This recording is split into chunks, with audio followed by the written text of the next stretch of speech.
আসসালামু আলাইকুম প্রিয় দর্শক, অন্য মঞ্চের আলাপচারিতায় আপনাদের সকলকে স্বাগত জানাচ্ছি। আসসালামু আলাইকুম। বাংলাদেশ একটি ক্রান্তি লগ্নে দাঁড়িয়ে আছে। বাংলাদেশকে এই অবস্থা থেকে উদ্ধার আমাদেরকে করতেই হবে। সজীব ওয়াজেদ জয়ের ভাষণটি শুনলাম। সজীব ওয়াজেদ জয়ের ভাষণে সে যেই কথাগুলো বলেছে সেগুলোর ৯০% সাথে আমি একমত, এবং এই ভাষণগুলোতে যে বিষয়গুলো এসছে তার ভিতরে চুম্বক বিষয়গুলো হচ্ছে, যা আমি বারবার বলে এসছি, যে আওয়ামী লীগের নেতাকর্মীরা তারা কোনো দোষ করে থাকলে, এবং অনেক ভুল তারা করেছেন অনেকেই, শীর্ষ নেতারা, কিন্তু তার সুষ্ঠু বিচার পাওয়ার অধিকার তো তাদের আছে। আপনি সুষ্ঠু বিচার না করে ক্যাঙ্গারু আদালত করে কোনো সরকার, অবৈধ সরকার, তার বিচার প্রক্রিয়াকে মানুষের উপরে চাপিয়ে দিবে, তা মেনে নেওয়া যায় না। বর্তমান সরকার অনেক ভুল করেছে। বর্তমান সরকার বাংলাদেশের মানুষের সাথে বেইমানি করেছে। উচিত ছিল একটি বিপ্লবী সরকার গঠন করা, সেটাও হয়তোবা মেনে নেওয়া যেত। কিন্তু বর্তমান সরকার না সাংবিধানিক না বিপ্লবী সরকার।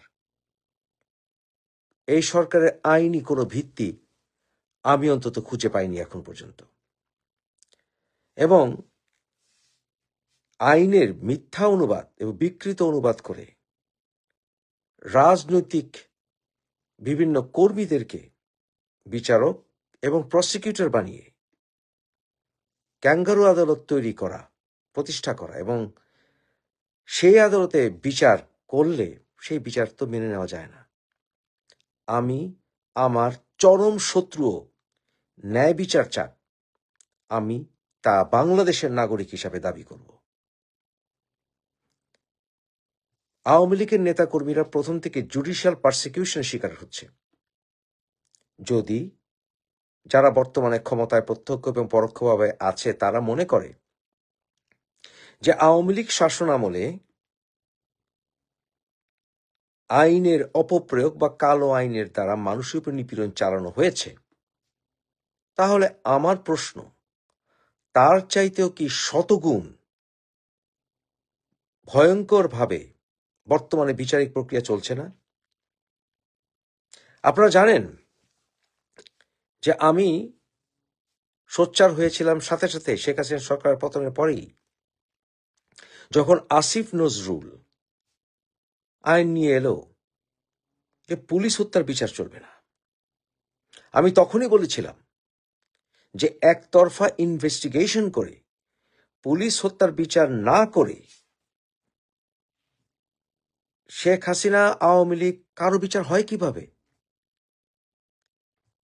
কারণ পুলিশ হত্যার বিচার হলে বেরিয়ে আসবে আন্দোলনের সাথে বা আন্দোলনকারীদের সাথে সাধারণ জনগণের পাশাপাশি সন্ত্রাসীরা আমাদেরকে বোকা বানিয়েছিল কিনা। দেখেন, আমি বলেছি বারবার, শেখ হাসিনা সরকার অনেক বিফলতা আছে, এবং সেই বিফলতার মাসুল আওয়ামী লীগ দিয়েছে। আওয়ামী লীগের রেপুটেশনের অনেক ক্ষতি হয়েছে, কিন্তু তার চাইতেও 10 গুণ নাশকতা, স্বৈরাচারিতা, ফ্যাসিজম, দুর্নীতি চালিয়ে যাচ্ছে ইউনূস সরকার। তাহলে এই ইউনূস সরকারের উচিত নয় কি ইমিডিয়েটলি পদত্যাগ করা? আমি বলেছিলাম একটি সুষ্ঠু নির্বাচন হওয়া প্রয়োজন, এবং সুষ্ঠু নির্বাচনের জন্য একটি নিউট্রাল সরকার প্রয়োজন। কিন্তু বর্তমান সরকার তো জামাত এনসিপি নির্ভর সরকার, এবং এই সরকারের সাথে এখন বিএনপিও আসলে দূরত্ব নেওয়া শুরু করেছে। তাহলে এই সরকার তো সকল নৈতিকতা, আইনি অধিকার সব হারিয়ে ফেলেছে। এই সরকার তো সংবিধানের সরকারও না। তাহলে এই সরকার কেন গদিতে বসে থাকবে? স্বাধীনতা সংগ্রাম করেই টিকিয়ে রাখতে হয়। বাংলাদেশে গণতন্ত্র থাকতে হবে, বাংলাদেশে সেকুলারিজম থাকতে হবে। সেকুলারিজম মানে ধর্মহীনতা নয়। আমাদের ৭১-এর প্রতি শ্রদ্ধা বোধ থাকতে হবে। ৭১-এর প্রতি শ্রদ্ধা বোধ ওদের নষ্ট করার মূল টার্গেট হচ্ছে আওয়ামী লীগকে ধ্বংস করা। কোন নেতা নেত্রীর জন্য দল শেষ হতে পারে না, ব্যক্তির চেয়ে দল বড়, দলের চাইতে দেশ বড়। তাই যারা বিএনপি করেন, আপনাদের উচিত হবে বলা আওয়ামী লীগের রাজনীতি করার অধিকার আছে, অধিকার দিতে হবে, অধিকার না দিলে অধিকার আদায় করা হবে। কারণ আওয়ামী লীগ যত দোষী করুক, আমাদের স্বাধীনতার নেতৃত্ব দানকারী দল। আওয়ামী লীগকে নিঃশেষ হতে দেওয়া যাবে না। আমি একজন বিএনপির সমর্থক হয়েও বলছি, আমি একজন শহীদ জিয়ার ভক্ত হয়ে বলছি, আমি বঙ্গবন্ধুকে ভালোবাসি, আমি আওয়ামী লীগের রাজনীতি করার অধিকারে বিশ্বাস করি। যেই দল ১৯৭১-এর জন্য এখনো ক্ষমা চায়নি, যেই দল গোলাম আজম মতিউর রহমান নিজামীকে হিরো বানায়, গোলাম আজমের ছেলে মতিউর রহমান নিজামীর মেয়ের জামাইকে নিয়ে যারা প্রেস কনফারেন্স করে, যারা এখনো ৭১-এর জন্য লজ্জাবোধ করে না,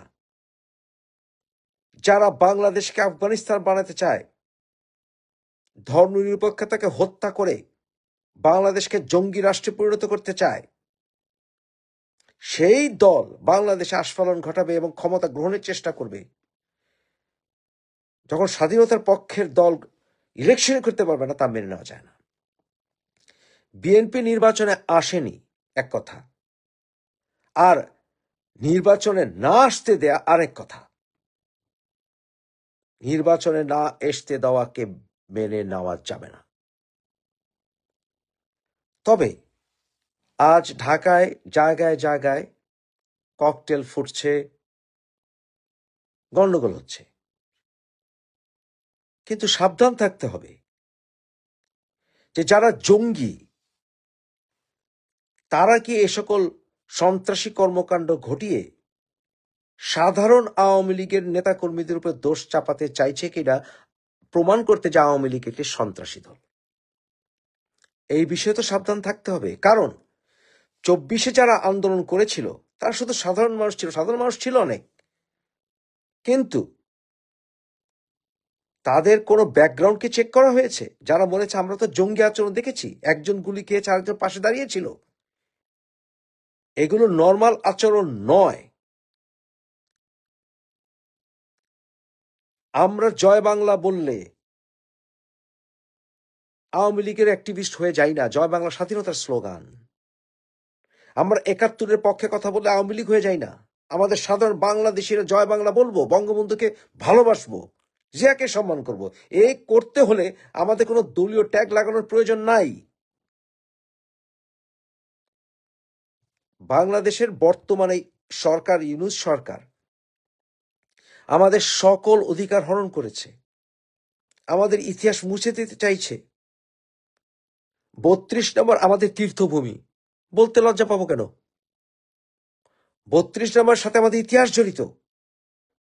হ্যাঁ, আমাদের পুণ্যভূমি ৩২ নম্বর। আর যারা যে সকল কুলাঙ্গাররা বঙ্গবন্ধুকে ঘৃণা করে, তাদের কাছে আবার প্রশ্ন, ইজিপ্টের ওরাও তো তাদের পুরো কীর্তি সব ভেঙে ফেলেনি। তুমি পছন্দ করো বা দ্বিমত করো, দেশের ঐতিহাসিক স্থানগুলোকে গুড়িয়ে দেওয়া যায়? এগুলোকে আমাদের ইতিহাসের অংশ নয়? তোমরা কোন অজুহাতে সরকারে থাকবে? তোমরা একের পর এক সন্ত্রাসী কর্মকাণ্ড হতে দিয়েছ, তোমরা লুটতরাজ করেছ, চরম করাপশন করেছ, জাতিসংঘে বাংলাদেশকে নিয়ে তামাশা করেছ, জাতিসংঘের আইন ভঙ্গ করে তোমরা যাকে তাকে নিয়ে বাংলাদেশের জাতিসংঘের বেঞ্চকে কলঙ্কিত করেছ। যারা জাতিসংঘে আমাদের রিপ্রেজেন্টেটিভও ছিল না। দেশের থেকে হাজার হাজার কোটি টাকা পাচার হয়ে যাচ্ছে। ডক্টর ইউনূস বিভিন্ন রকম অজুহাতে বিদেশে নিজের গ্রামীণ এর লবি করে বেড়াচ্ছেন, দেশের কাজ করছেন এই অজুহাতে, মিথ্যা অজুহাতে। নিজের দল, নিজের গ্রামীণের ফয়দা নিয়েছেন শত শত কোটি টাকার। কোন অজুহাতে বর্তমান সরকার আমাদের নির্বাচন অনুষ্ঠিত করবে? এই সরকার তো নিরপেক্ষ নয়। আওয়ামী লীগ এর বিরুদ্ধে বিএনপির সবচেয়ে বড় অ্যালিগেশন ছিল যে আওয়ামী লীগ সুষ্ঠু নির্বাচন অনুষ্ঠিত করে না, নিউট্রাল নির্বাচন অনুষ্ঠিত করে না। ভালো কথা, বর্তমান সরকারকে সুষ্ঠু নিরপেক্ষ নির্বাচন করার মতো ক্ষমতা রাখে, ইচ্ছা রাখে। আমি তো বলেছিলাম ফেব্রুয়ারিতে নির্বাচন হবে না, মনে হচ্ছে কি ফেব্রুয়ারিতে নির্বাচন হবে? এই সরকার কি সুষ্ঠু নির্বাচন দেওয়ার কোনো ইচ্ছা রাখে? মোটেই না, মোটেই না। সুষ্ঠু বিচার প্রক্রিয়ার কোন রকম ফ্যাসিলিটেট কি বর্তমান সরকার করে দিয়েছে? না, না। যারা, যে সকল বিচারক, যে সকল আইনজীবীরা আওয়ামী লীগের সাধারণ নেতা কর্মীদেরকে আইনি সহায়তা দিতে চায়, তাদেরকে কেন হ্যারাস করা হচ্ছে? কেন? এই মাত্র কয়েকদিন আগেও তো মেহেদী হাসানের সাথে ইন্টারভিউতে ডক্টর ইউনূস বলেছিলেন যে আওয়ামী লীগ নাকি শক্তিমত্তা থাকলে দেখাতো। তাহলে কি আওয়ামী লীগের কর্মীরা শক্তিমত্তা দেখাবে? আওয়ামী লীগের নেতা কর্মীরা শক্তিমত্তা যদি দেখাতে চায়, বাংলাদেশ কিন্তু যুদ্ধক্ষেত্রে, রণক্ষেত্রে পরিণত হবে। সেটা কি ভালো হবে? আপনাদেরকে সর্বশেষে বলছি, সাবধান থাকুন। জঙ্গিরা, যাদেরকে ইউনূস সরকার ছেড়ে দিয়েছে, সেই জঙ্গিরা সন্ত্রাসী কর্মকাণ্ড ঘটিয়ে সাধারণ আওয়ামী লীগের নেতা কর্মীদের উপর দোষ চাপাতে পারে। সাবধান থাকবেন।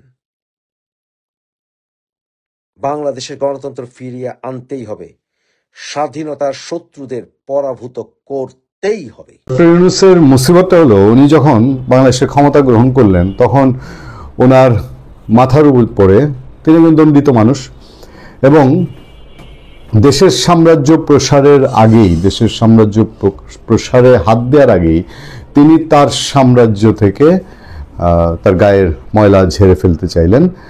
তার শত শত কোটি টাকার গভর্নমেন্ট ট্যাক্স ফাঁকি দেওয়ার অভিযোগ, তারপর তার সাজামুকুব, নানান বিষয়, মামলা টামলাগুলো সব ডিসমিস করা, এগুলো করে তাকে ক্ষমতা নিতে হলো দেশের কোনো কাজ করা ছাড়া। এবং এরপরে মানুষ আশা করেছিল ঠিক আছে, তিনি গঙ্গা স্নান মতন একটা কিছু হওয়ার পরে পবিত্র হয়ে তো বসেছেন আমাদের পবিত্র আসনে, এবার হয়তো দেশের সাম্রাজ্য প্রসারে মনোযোগ দিবেন। না, তিনি মনোযোগ দিলেন তার গ্রামীণ সাম্রাজ্য প্রসারে।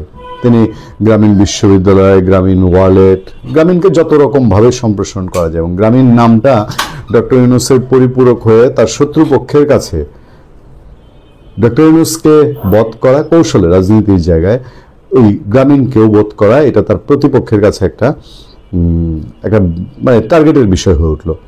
এবং সেই টার্গেটের ফলস্বরূপ কিনা এখন দেশে এখন এগুলো কে করছে, কারা করছে, বাংলাদেশের মানুষ অনেক কিছু অনেকে ধারণা করেন।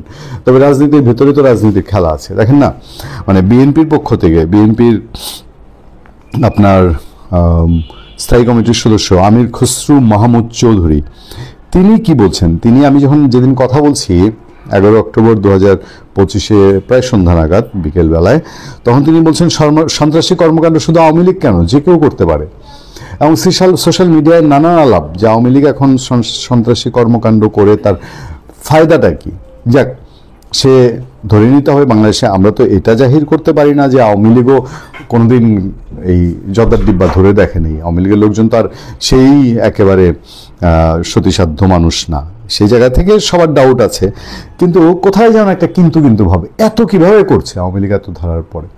আচ্ছা, আমরা ছিলাম ডক্টর ইউনূসের সাম্রাজ্য নিয়ে, এবং এই সাম্রাজ্যে কিসের আসর পড়েছে, ডক্টর ইউনূস নিজেই বোঝার কথা। তার বলে না যে পাপ মনে মনে কামড়ায়, তাকে প্রশ্ন করলে, ডক্টর ইউনূসকে প্রশ্ন করলে হয়তো উত্তর পাওয়া যাবে যে কেন হঠাৎ করে ওই নানান জায়গায় জর্দার ডিব্বা ফাটার খবরের পাশাপাশি আপনার গ্রামীণ ব্যাংকের খবর, মানিকগঞ্জে গ্রামীণ ব্যাংকের অফিসে রাতের বেলায় কারা যেন আগুন দিল, তার গ্রামীণের সেন্ট্রাল অফিস যেটা মিরপুরে গ্রামীণের অফিস, সেইখানে দুইবার এক রাতে মোটরসাইকেল দিয়ে এসে ওই জর্দার ডিব্বা ফাটিয়ে চলে গেল।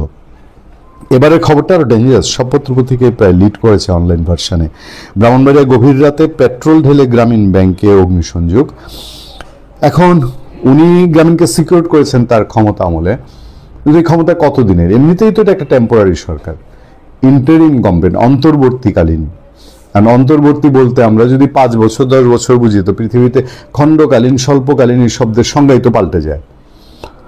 কি হয়েছে? ব্রাহ্মণবাড়িয়া বিজয়নগরে গ্রামীণ ব্যাংকের চান্দুরা শাখায় জানালার কাঁচ ভেঙে পেট্রোল ঢেলে আগুন দিয়েছে দুর্বৃত্তরা।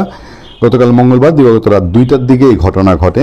এতে আসবাব ও কাগজপত্র পুড়ে গেছে, তবে ভল্টের টাকা লুট ও বড় ধরনের কোনো ক্ষতি হয়নি।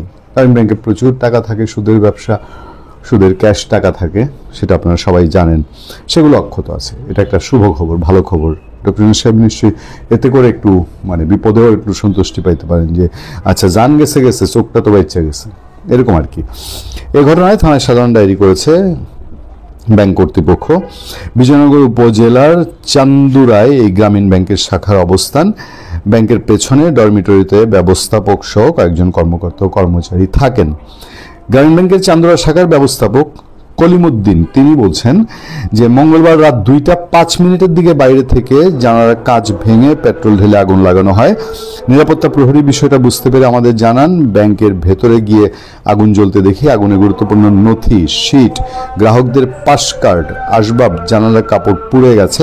স্থানীয় মানুষের সঙ্গে নিয়ে আগুন নেভাই। পরে খবর পেয়ে ফায়ার সার্ভিসের লোকজন আসে। ব্যাংকের পেছনে রান্নাঘরের পাশে একটি চেয়ার রাখা ছিল, ধারণা করছে ওই চেয়ারের মাধ্যমে দুর্বৃত্তরা এসে কাঁচ ভেঙে পেট্রোল ঢেলে আগুন ধরিয়ে দেয়। মানে আমি জানি না সিধেল চোর টোর ভাড়া করেছে কিনা।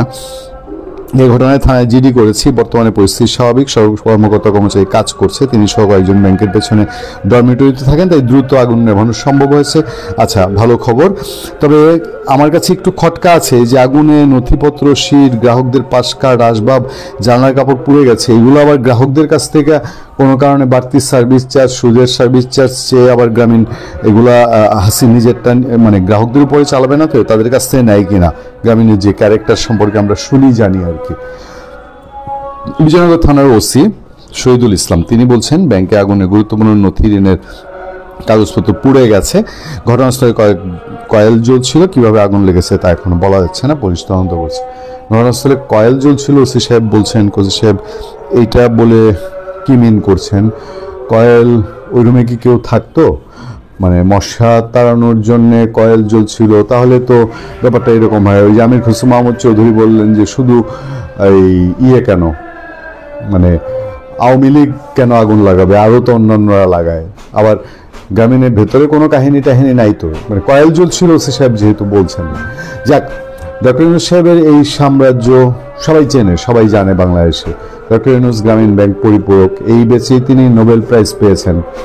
ফলে আগামী দিনে যতদিন যাবে, উনি যদি এখন যে বিপ্লবী সরকারের জন্য তার প্রতি চাপ, তিনি নির্বাচন দিবেন না আরও আমৃত্যু 2-4-5 বছর অন্য কোনো ফরম্যাটে দেশ রসাতলে যাক, জাহান্নামে যাক, থেকেই যাওয়ার চেষ্টা করবেন। এইসব দেখে অন্তত তার গ্রামীণ সাম্রাজ্য, যেটার স্বপ্নে বিভোর হয়ে তিনি জীবন কাটিয়ে শেষ সময়ে এসে বাংলাদেশের মানুষের উপর দিয়েও দায়িত্ব নিয়েছেন বাংলাদেশের, আর ফুলে ফেপে বাড়িয়েছেন গ্রামীণ সাম্রাজ্যের পরিধি।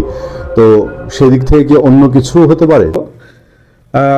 অবৈধভাবে আওয়ামী লীগের কার্যক্রম নিষিদ্ধ করে রেখেছে সরকার।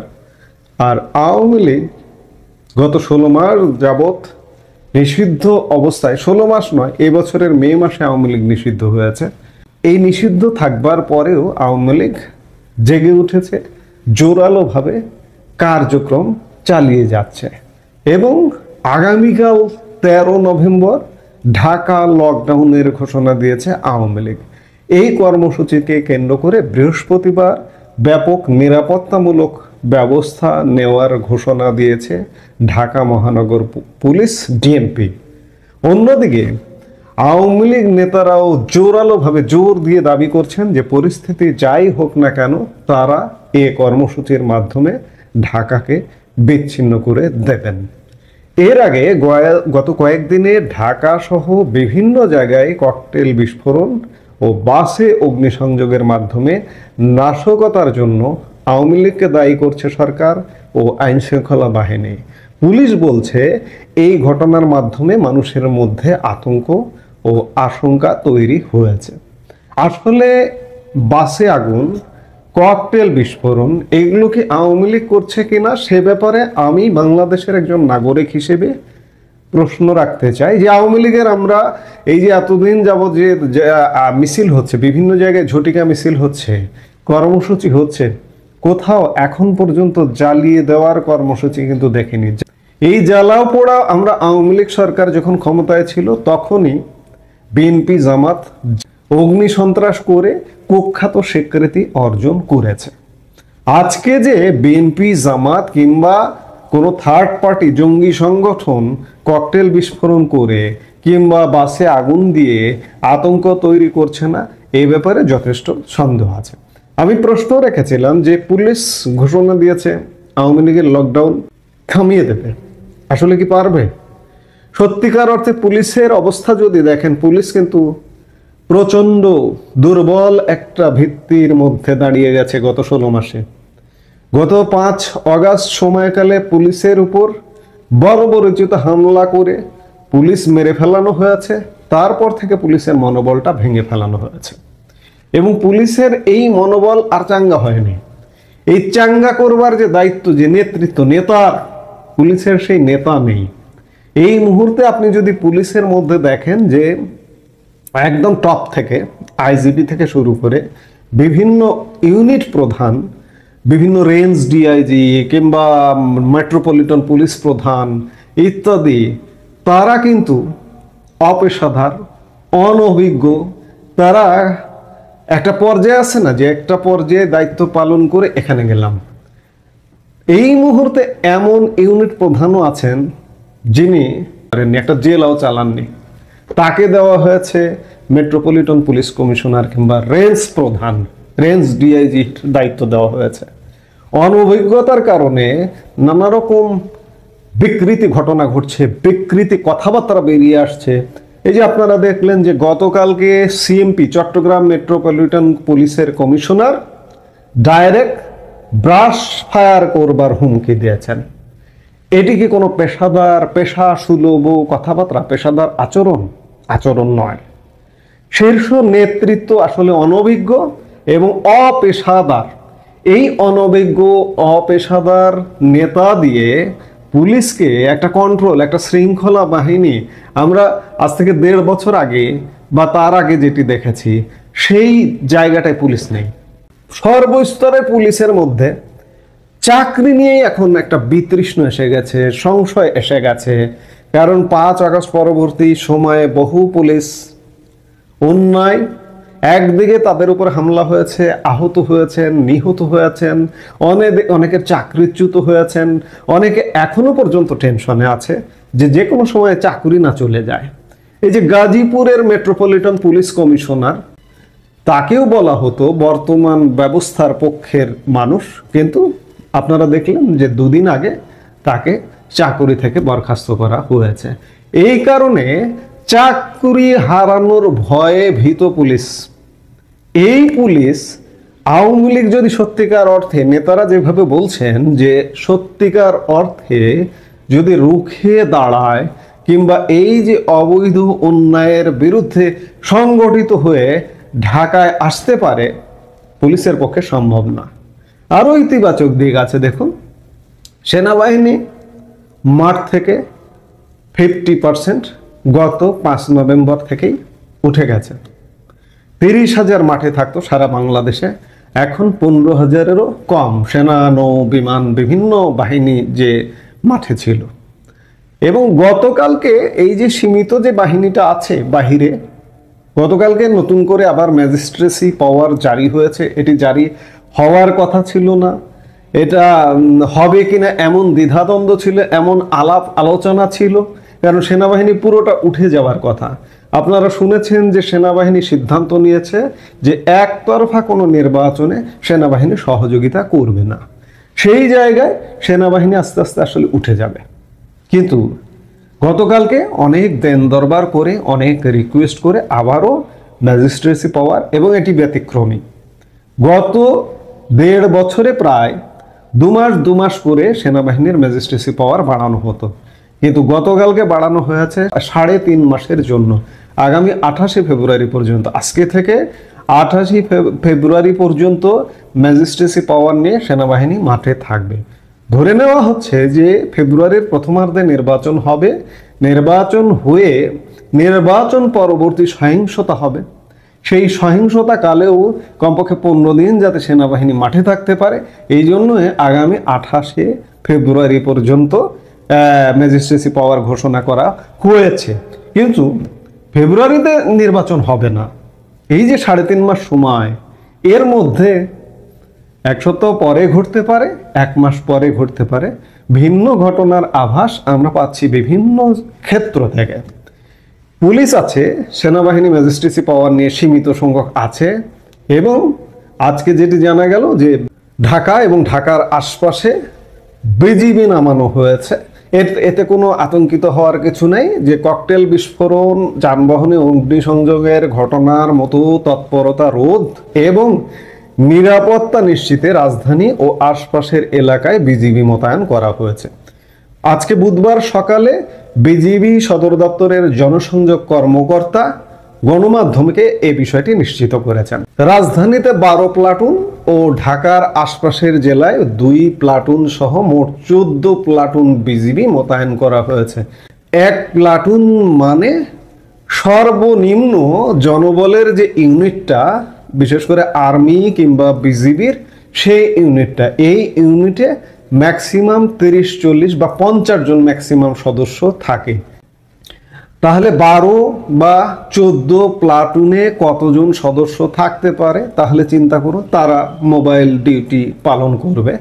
সব কথার শেষ কথা, পুলিশ সক্রিয় নয় সত্যিকার অর্থে। সেনাবাহিনী অর্ধেক উঠে গেছে, খানিকটা আছে। বিজিবি 12 প্লাটুন রাজধানীতে। যেটাই হোক, আইন শৃঙ্খলা বাহিনীর সংখ্যা আপনি হিসাব করুন বা যেটি হোক না কেন, সব কথার শেষ কথা, আওয়ামী লীগ নেতারা যেভাবে বলছেন সেইভাবে শক্তি সামর্থ্য নিয়ে যদি রাজধানীতে দাঁড়াতে পারে, এই শৃঙ্খলা বাহিনী দিয়ে কাজ হবে না। এবং অন্যান্য যে রাজনৈতিক দল প্রতিরোধ করবে বা দাঁড়াবে, এখন পর্যন্ত আমরা আগামীকালকে কেন্দ্র করে বিএনপির কোনো মুখোমুখি কর্মসূচির কথা শুনিনি। জামাত, শিবির বা এরা বিভিন্নভাবে বিচ্ছিন্নভাবে কিছু কর্মসূচির কথা শুনলেও সেগুলো জোরালো নয়। সেই জায়গায় বারবারই বলছি যে পুলিশ লকডাউন রুখে দেওয়ার যতই হম্বিতম্বি করুক না কেন, আওয়ামী লীগের শক্তির উপর নির্ভর করবে আগামীকালকের পরিস্থিতি। এবং এটি বলবো না যে আগামীকালকে ইউনূস সরকারের একদিনের লকডাউনের ইউনূস সরকারের পতন রচিত হয়ে যাবে, অন্ততপক্ষে প্রেক্ষাপট রচিত হবে। আগামীকাল যদি শক্তি সামর্থ্য দেখাতে পারে আওয়ামী লীগ, তাহলে ইউনূস সরকারের বিদায় বা পতনটা সময়ের ব্যাপার। এরপরের ধাপে কালকে হয়তো এটাকে বলতে পারেন ট্রেলার, আর চূড়ান্ত মুভিটা শো করা হবে হয়তো পরের ধাপে। এখন আগামীকালকের শক্তি সামর্থ্যের উপর নির্ভর করছে যে আওয়ামী লীগ আসলে কি করবে। আওয়ামী লীগের করতেই হবে। দেশ বাঁচাতে, মানুষ বাঁচাতে এই মুহূর্তে আওয়ামী লীগ ছাড়া কোনো ভরসার জায়গা আমরা দেখছি না। ইউনূস সরকার গণবিরোধী সরকার, জনবিরোধী সরকার। ইউনূস সরকারকে যারা সমর্থন দিচ্ছে, বিএনপি, জামাত, এনসিপি এবং ওয়ান ম্যান শো পার্টিগুলো, তারাও যেহেতু ইউনূস সরকারের সমর্থক, তারাও জনবিরোধী, জনবিরোধীর জায়গায় বিপক্ষ অবস্থান এই মুহূর্তে আওয়ামী লীগেরও খালি আছে। আওয়ামী লীগ যদি এটিকে মিস করে, ফেল করে, তাহলে আমাদের ধরে নিতে হবে যে বাংলাদেশ চূড়ান্ত বিচারে ব্যর্থ হয়ে যাবে। আমাদের শেষ আলোটা এখনো পর্যন্ত আওয়ামী লীগ জাগিয়ে রেখেছে।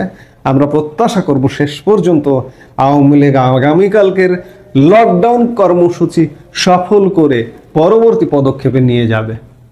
এই মুহূর্তে এ পর্যন্তই। সবাই ভালো থাকুন, সুস্থ